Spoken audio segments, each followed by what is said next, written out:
I recently paid acquisition.com and Hormozi's team $5,000 to go in person, check out their HQ over in Las Vegas, to go to one of their workshops. And in this video, I'm going to give you the 3 biggest takeaways I got from being there so that hopefully you can get a little bit of that value completely for free. And maybe if you like it, you can go check out one of their workshops in person. A little bit of context, if you don't know who I am, my name is Matt Lucero. I run a B2B cold email lead generation agency, which means we go to B2B clients, set up cold email campaigns, send out emails to their target market and book them with sales calls with people they want to talk to. We've sent millions of emails, booked over 1,500 or around 1,500 sales calls for our clients. And so that's a little bit of background on who I am. There were tons of takeaways. I'm just going to condense it down into the top 3. And then I'm also going to give really the main applicable ones that are the most, I don't want to say like mass market, but I'll give you really the big takeaways I think is going to be most applicable for the people out there watching, and also some of the tactical stuff that I found useful. And I'm going to save the best one for last, so you're going to want to watch this all the way to the end. The first thing, the biggest takeaway that I got like right away was knowing your numbers. One thing that Layla and Alex and the guys over at acquisition.com do really well is knowing their numbers off the top of their head, having the data infrastructure so that you can do that, and being able to look at those numbers to make good decisions. One of the things that stood out that I think they said was like, it's really easy to make data-driven decisions when you have the data. And if you don't have the data, then you can't make data-driven decisions. More specifically, like LTV to CAC, so how much does a client pay you, to how much does it cost to acquire a customer, your revenue, your churn, and really all the other metrics. I could rattle them all off, but big picture, LTV to CAC is one of the biggest ones. And knowing that ratio of like, hey, I spend $1,000 a month on marketing and I get $5,000 worth of profit, you know how well you can scale your business really based off those numbers. And having those upfront was stuff that I didn't have, and I really had to frantically get to make sure that I had them for the event. And a lot of the numbers, even forgetting the takeaways I have, just knowing the numbers that are in my business and having them directly in front of me allowed me to make a lot better insights, because I can say, hey, my churn is here, I want it to be here, or the industry average is a lot higher or a lot lower. Then I know where I can focus my business best on. Knowing your numbers, huge takeaway. Very simple, very easy sounding to do, but it is a big pain to get that stuff right. So like having a good CFO, having a good data guy on the back end, having a good automations guy, good dashboards, really helpful, in the stuff that I've already started doing and has made a massive game changer in my business. And one of the delineations they had, which was pushing the data versus pulling the data, like, do I need to go and spend 3 hours and tally up a bunch of stuff, or can I just look at a dashboard? And if you can just look at a dashboard, then you probably have your data in a place where you should be. So making sure you have your data. I send cold emails, so I'm probably gonna have a lot of stuff on how many meetings we're booking for our clients, the churn, all the different metrics that are kind of relevant to my business. So that's the first main takeaway, and the first thing that I would say all you guys out there can directly do into your business and make a significant difference is just knowing your numbers. Because if you have your numbers in front of you, it's very easy to set objectives, it's very easy to make insights based off of that. The second thing that I have here is focus on working with the best clients possible and really knowing your ICPs. I'll give a story again to illustrate this in the context of my business. So I run a lead generation agency and I book calls for my clients. So if I book a call for a client who sells a $99 a month SaaS product, or a client who is selling a $1 million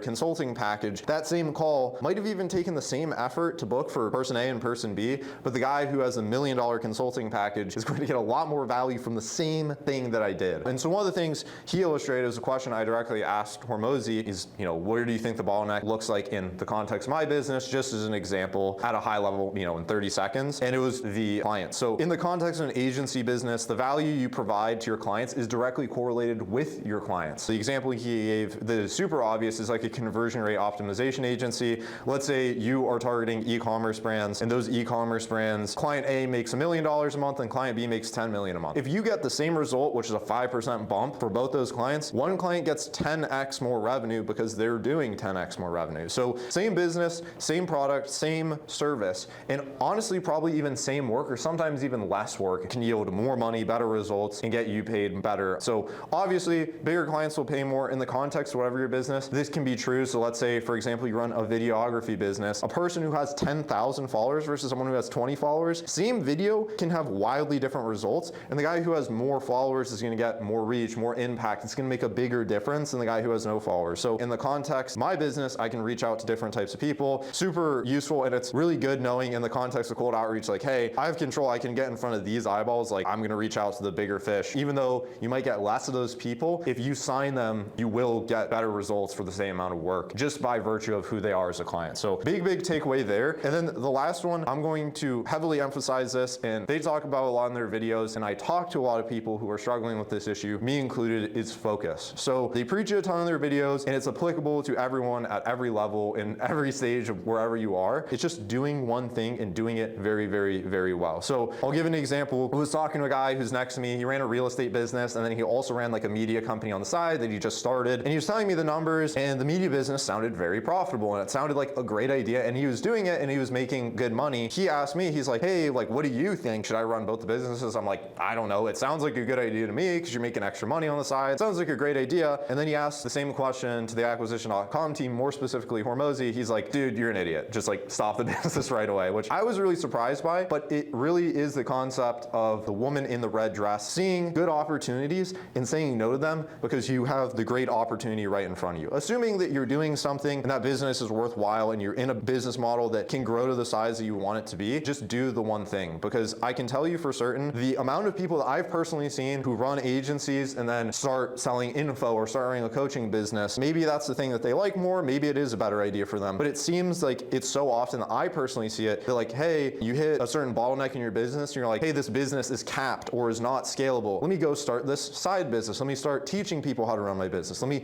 teach this specific business model to whoever, which it sounds like very obvious, you know, when you have these conversations like, hey, it's a terrible idea, just keep doing what you're doing better. Then you see the numbers and it personally happens to you. And like, I see it all the time where I'm like, hey, I could do this one side opportunity, it'll make me all this extra side income. But the opportunity cost of learning that one thing will make the main thing you're doing more diluted. Like I can say in the context of my business, a lot of people come to me, they say, hey Matt, do you do cold calling? Do you do LinkedIn outreach? Do you do paid ads? Can you help me with all these different things? And a lot of times I wanted to just say like, yeah, let me try and do it. And I have done those things for people at different points. And not that I don't know how to do those things. To get one thing right, you need to have 99 things perfectly done to get that one thing right. For example, if you just think there's two guys, you have person A who just does cold email and you have person B who does cold email, cold DMs, cold LinkedIn. They also do a little bit of ads. They also do a little bit of content. They're kind of a little bit of everything. Who's going to be the best at cold email? It's probably going to be the guy who just does cold email. Like he could probably work half as hard and still be the best because he spends 4 hours of his day doing cold email and the other guy spends 1 hour a day doing all these different things. Like the person who's going to be the best is the person who does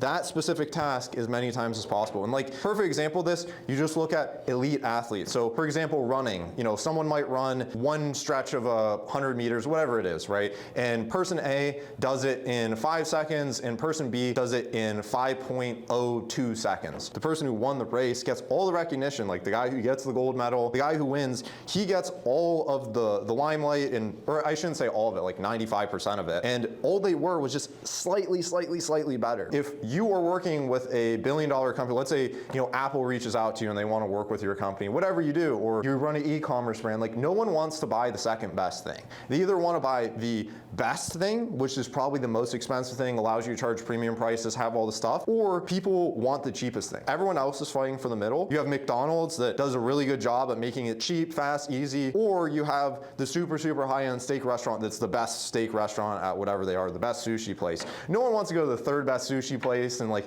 pay a quarter of the price, and like it's really hard to fight for that middle. And regardless of even that, just focusing on being the best at what you do is going to yield the outsized returns. The difference between the 10th best person and the first best person is a giant difference. And a lot of times the only way you can be the first best at something is just doing that one specific thing. And maybe it's doing that one specific thing for one specific avatar. Maybe it is doing 10 different channels. You're only doing it for microplastic, whatever surgeon, microplastic surgeons. You're doing it for someone, right? You're doing it for some specific industry or niche or whatever, or you solve one narrow problem super specifically. And that's one thing that I saw all the guys there that were crushing it do it well. It's not like they're doing 10 things. They're just doing one thing extraordinarily well. Like you'll find some guy who is doing some very niche thing you've never heard of, but he's the best at it and he makes tens of millions of dollars a year. Because if you're just like 10% of a market, of any size market, like there are $100 million markets. If you're taking 10 million of that, like you're crushing it. All that to say is just focus, just double down on what you're best at. And that was probably the biggest takeaway, and it's recurring for every person at every level.